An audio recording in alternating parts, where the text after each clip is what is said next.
jërëjëf jërëjëf jërëjëf salam alaikum.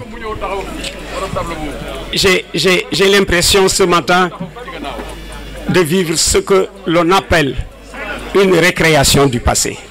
C'est vrai que je connais cet endroit. Il m'arrivait de laisser ici ma voiture pour accéder au stade. Et ceci pendant de longues années.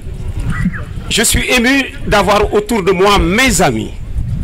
Ceux-là avec qui j'ai cheminé pendant de longues années. Ça va tourner entre Saint-Louis, où j'ai fait mes premières armes d'abord comme footballeur, au Tropical de Saint-Louis, à la Saint-Louisienne, l'ancêtre de la Linguère de Saint-Louis, à Dakar avec mes amis goréens, j'en ai retrouvé tout à l'heure un, mon frère et ami Demba Choy, qui symbolise Demba Choy, ce que l'on appelle la passation des pouvoirs entre les générations, parce que Demba Choy est le représentant de ceux qui ont gagné les Jeux de l'amitié ici en 1963. Ce jour-là, j'étais spectateur au virage adulte. Quand je regardais Demba Choy battre en première heure le Cameroun, le Niger, le Nigeria, la France en demi-finale et la Tunisie en finale. Alou disait, ce soir-là, sans le brio de Demba Choy, nous ne nous serions pas tirés d'affaire. Il a su forcer le destin et créer le penalty que le maréchal Thioune avait fini de transformer. Alors, nous sommes au début des années 60, 1963. Le stade venait d'être baptisé du nom du stade de l'amitié, d'abord, de 1963 à 1967, jusqu'à la mort de Demba Diop en 1967. Donc, je suis parti de Saint-Louis, Dakar, Thiès, où j'ai joué avec beaucoup d'entre eux. Yamagor Seck. Pourquoi Yamagor Seck? Parce que c'est le Thiessois avec lequel j'ai partagé le même maillot au Sporting de Kaolack. C'est un vieil ami. À l'époque, il fallait l'appeler Pape Seck. Jusqu'à présent, il faut l'appeler Pape Seck. C'est plus tard que les Kaolackois ont appris à connaître le nom ou le prénom de Yamagor. À Kaolack, on l'appelait encore Pape Seck. Nous avons joué ensemble. Puis Kaolack. Kaolack, ce fut le dénouement. Je suis arrivé à Kaolack en 1968, affecté à la radio. J'ai eu le temps d'apposer une signature à la licence du Sporting de Kaolack. Jusqu'au jour où le directeur de Radio Kaolack de l'époque, Ousmane Sissé Madamel, me fait appeler. J'étais au regroupement pour jouer à 15h. J'étais au regroupement de mon équipe, le Sporting, pour jouer à 15h. Mon directeur de l'époque, Ousmane Sissé Madamel, me fait appeler pour me dire « Ablaye, tu me fais le match ce soir. Je n'ai pas de reporter. Il est 15h, le coup d'envoi a lieu à 17h. » Et il a insisté, en œil de lynx, lui, et assez prévoyant, il m'a dit « Ce que je te fais faire aujourd'hui, tu le feras le reste de ta vie. » Il avait raison.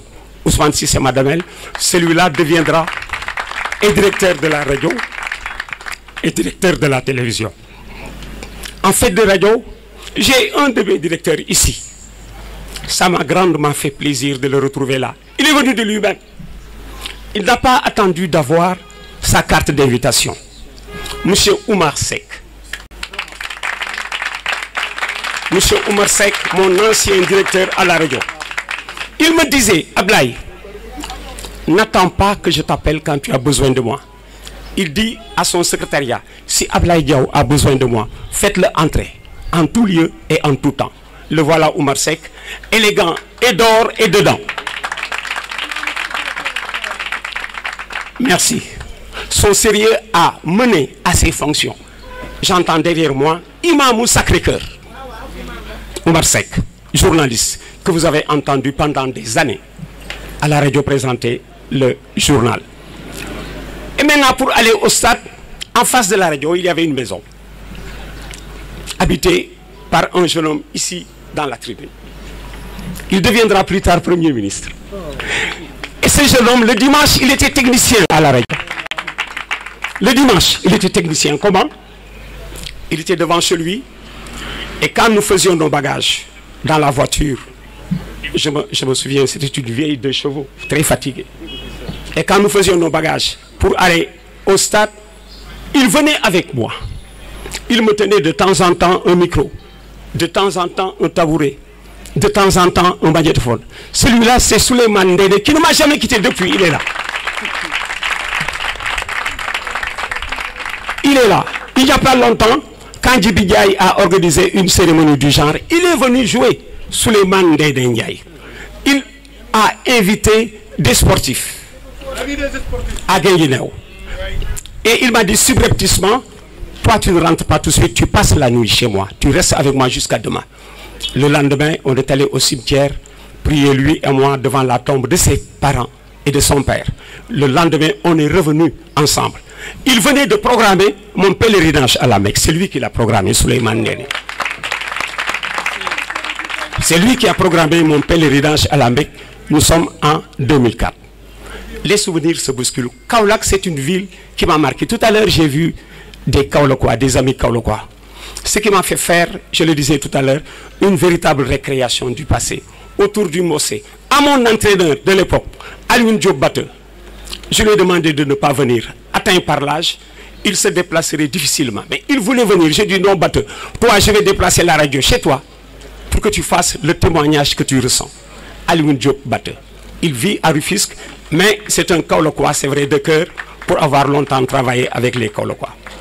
Alors, grâce à vous, je n'ai pas de regrets. Si ma vie était à refaire, j'aurais fait la même chose. Tout à l'heure, quelqu'un m'a interpellé pour me dire « Je viens représenter le président Abdou Diouf ».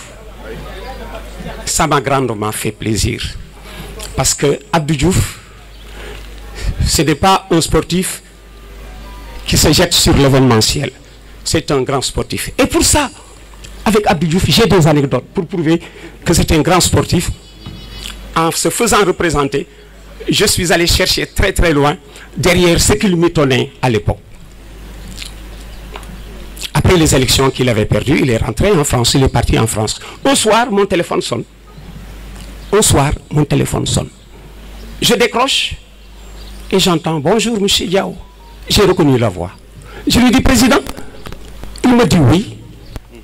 Je dis « Mais président, content na. Man su ma la woowee nga jël ma, mon plaisir est entier. À plus forte raison, yow nga woo ma. Mu ne ma mais Laye, tu me manques. Tu me manques parce que mes samedi et dimanche, je l'ai passé en tant compagnie. Mais il m'a dit que président, je vais vous faire une révélation. Nous sommes parentés et vous ne le savez pas. Maguette Diouf, votre frère, le sait. Je vais vous dire comment. Je lui dis, votre oncle Ibagaï Massar, sa première épouse, c'est Ndeye Ndelaka. Sa seconde épouse, c'est Abidjaou. Abidjaou, c'est ma grande sœur, parce qu'il vient de se rendre compte que je suis l'oncle, moi, de ses cousins. Je suis l'oncle de ses cousins. Quand je suis l'oncle de ses cousins, et il est resté sportif. Il est parti de Dakar pour Addis, Ouya, Abdou Diouf. À l'époque, l'avion présidentiel depuis Senghor fait escale à Banjul. On prend Diawara et sa suite avant de continuer sur Addis.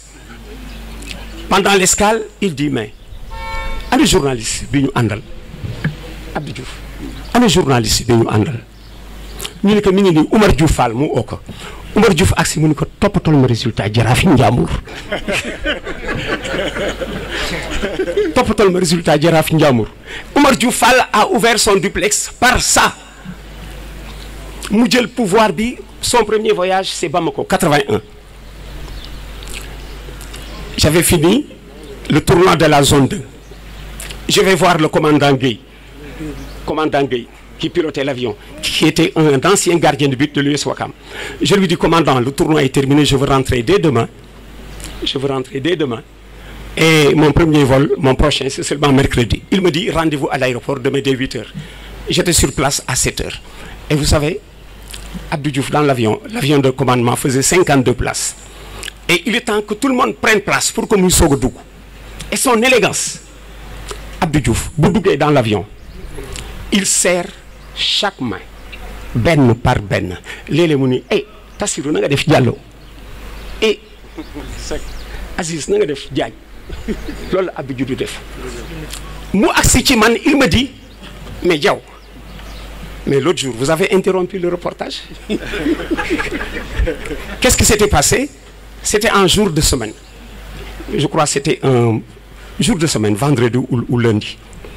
À 17h, on reprend l'antenne pour les informations en langue nationale. Wolof, Joola, Tukulóor, Séeréer, Mandé mooy paquet boobu nga xam ni ci la rajo Sénégal di def les journaux en langue nationale.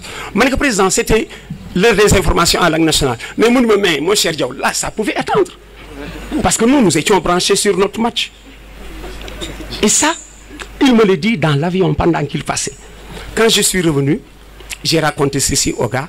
Il a influencé Radio Sénégal à désormais faire les matchs aussi le samedi. Parce qu'avant, c'était seulement le dimanche. Avant, c'était seulement le dimanche. Alors, c'est rappelé que l'homme est resté un sportif pur et dur. Moi qui suis Saint-Louisien, natif de Saint-Louis, lui, c'est un Saint-Louisien de cœur pour avoir grandi à Saint-Louis. Je le comprends parce que je connais ses amis à Saint-Louis, notamment le cercle restreint du Réveil de Saint-Louis. Voilà d'ailleurs pourquoi sa cérémonie préférée, lui, Abdou Diouf, c'était le Lion d'Or. Parce que ça lui permettait de voir les footballeurs des années 50 qu'il connaissait et qu'il a perdu de vue. Alors aujourd'hui, d'un tour de bras, nous avons passé tout ceci en revue. Depuis les internationaux des années 60 à ceux des années 90, ils sont tous là, ils sont fidèles en amitié. Si vous cherchez quelqu'un de fidèle, allez prendre un sportif. Ils sont d'une fidélité à vaincre, tout obstacle. Prenez un sportif. Je n'ai pas regretté d'avoir des amis sportifs. Nous aurons l'occasion de nous épancher sur tout ceci demain soir, parce que ma famille,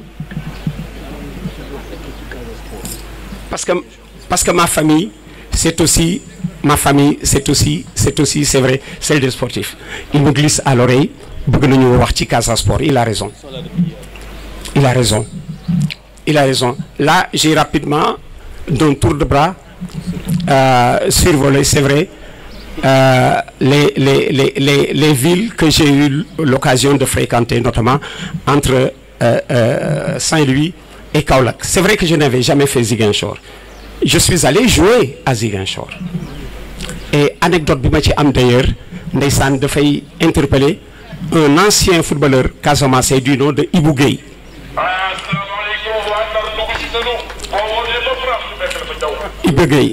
Ibou Gueye la kooku tudd l'international casamançais. Mes amis, mes parents c'est qui arrivent. L'international Ibou Gueye, avec qui j'ai joué. Et je me souviens, quand je suis allé à Ziguinchor, ce jour-là, on avait joué un match de championnat le matin. Première division, ce n'était jamais arrivé à Ziguinchor. On a joué le matin. Pourquoi? Le président Senghor y était en visite officielle. Ziguinchor s'apprêtait à l'accueillir. Et la Ligue de Ziguinchor nous propose de jouer le matin pour la sécurité. Et on était d'accord. On a joué le matin. Ce jour-là, j'ai été particulièrement performant. La Saint-Louisienne avait gagné 3-1 et j'étais l'auteur des 2 buts de la Saint-Louisienne. Mieux, l'arbitre Mbaye Diallo, qui est oncle à mon épouse, m'en avait refusé 1. Et dans le bac, il m'a dit, Doucet lui a dit, tu nous as refusé un but qui était bon. Mbaye Diallo, arbitre, lui dit, mais c'est vrai, je m'en suis rendu compte plus tard. Mais Petit Diaw, il m'appelait Petit Diaw. Mais Petit Diaw, je m'en excuse, je t'offrirai plus tard un penalty. Je t'offrirai plus tard un penalty. Alors, Ziguinchor, je connais bien. Et Ibou Gueye, l'anecdote avec Ibou Gueye, ce jour-là, quand j'ai marqué les 3 buts, l'année d'après, on est revenu, il a compris que je constituais un danger. Je comprends les difficultés des attaquants. J'ai été blessé, évanoui, sans savoir qui m'a blessé. Il m'a pris de dos et m'a donné un coup de tête sur la nuque. Je suis tombé évanoui. J'ai repris, parce qu'à l'époque, on ne remplaçait même pas un joueur blessé. Plus tard, j'apprends que c'est Ibou Gueye. Plusieurs années après, je reviens à Ziguinchor. Et je le rencontre au stade. On me le présente. Mais Ibou, je n'ai pas oublié l'autre dimanche, hein, quand tu m'as mis KO. Je n'ai pas oublié Moudal Diré. Sa fille était à côté. Mani que je vais te raconter pourquoi ton père éclate comme ça de rire. Daf ma doxi gannaaw mbëkk ma ba ma xam. Ma ne ko sa papa gis nga ni mu mën a sañsee nii noonu la mënee woon xeex daf ma mbëkk ci gannaaw ba ma xam mu ne ma tu me racontes ce que je ne savais pas de mon père. Et c'est ça le sport. C'est ça le sport. C'est vraiment une très très grande famille. Je suis venu avec beaucoup d'émotion à la manifestation de ce matin, persuadé que j'allais y retrouver des gens que j'ai perdu de vue depuis. C'est allé très vite, hein, parce que de 68 à nos jours, c'est plus de 50 ans. Et on est restés ensemble depuis 50 ans à la cérémonie d'aujourd'hui. Ce soir, ce sera encore une nouvelle récréation du passé, comme je le disais, de Sega Sakho. Sega Sakho sur le flanc gauche, les Diableries. Boubacar Sarr Loko qui fait fleuve de lucidité en tout moment. Amadou Diop qui a été le capitaine de l'évolution des temps et surtout des temps modernes. Lui qui était le capitaine de Oumar Guessène, de Jules Bocandé, c'est pas simple, et de tant d'autres comme Cheikh Seck. Ils sont tous là. Ils sont tous là. Roger Mendy, dont on disait le meilleur libéro d'Europe, le premier Sénégalais et l'un des premiers Africains à jouer en Italie. Ils sont tous là. Et ce que je vous raconte, c'est plus de 50 ans. Donc, on est maintenant plus que des amis. Nous sommes devenus des frères. Wolof dafa ne lu yàgg dëgg la. Parce que Wolof dafa ne may naa leen 30 ans. Su ngeen àndee 30 ans, vous devenez des frères. Maak ñoom, c'est depuis 50 ans. te yal na gën a yàgg yal na gën a yàgg yal na gën a yàgg jërë ngeen jëf jërë ngeen